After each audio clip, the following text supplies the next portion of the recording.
In this presentation, we're going to look at the Spearman rank correlation, a rank-based correlation coefficient that is calculated using the rankings rather than the actual values of some sort of test.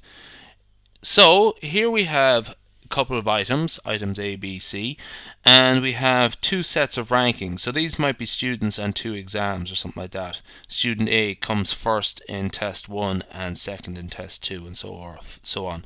Student B comes 7th in test 1 and 8th in test 2. Or it might be two sports teams or sports competitors in two different competitions or something like that.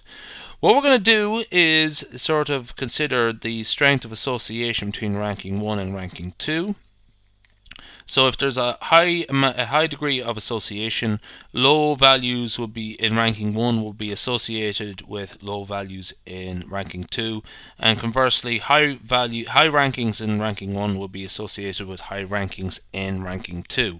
Just importantly here, there is no tied values here.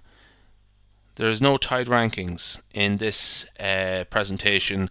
I will do a separate presentation where tied rankings are allowed, and I'll show you what to do when you have tied rankings.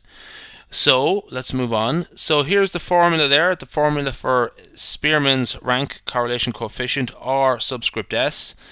And again, this is a formula is for when there's no tied rankings.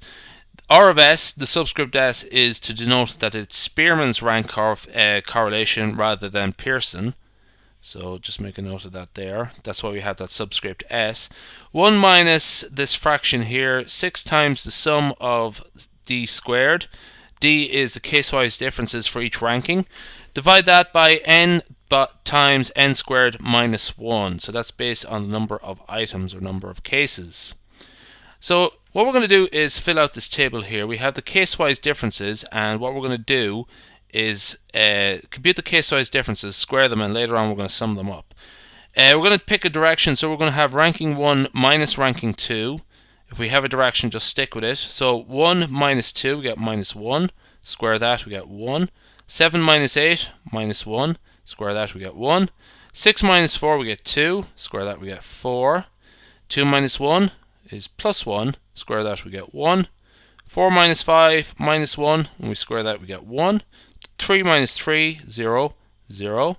5 minus 6, 1. Or minus 1 and 1. Minus 1 and 1 again. And lastly, 9 minus 7, that's 2. So when we square that, we get 4. So what we're going to do now is sum up all the values in the last column there. So we're just going to sum up all those values there. And 1, 1, plus 4, plus 1, plus 1, that's 8 so far. 1, 1, and 4, that's 14 altogether. So 14. So just to confirm, this is what we should be looking at here. And moving on. So what we have now is we have the sum of D square is 14. The number of cases is 9. So just working this bit out here, n times n squared minus 1. We're just going to look at that bit there. Actually, let's do it all here. So 6 times the sum of D squared is equal to 6 times 14. That is equal to 84. N times n squared minus 1, that's 9 times 80, that's 720. Okay, so that's a few values there that we, that's actually most of the calculation carried out. All I have to do now is finish it off. So RS equals 1 minus 84 divided by 720. That is equal to 1 minus 0.1166, and that is equal to 0.8833. So you can just express it to two decimal places. RS equals 0.88. And that ends our presentation.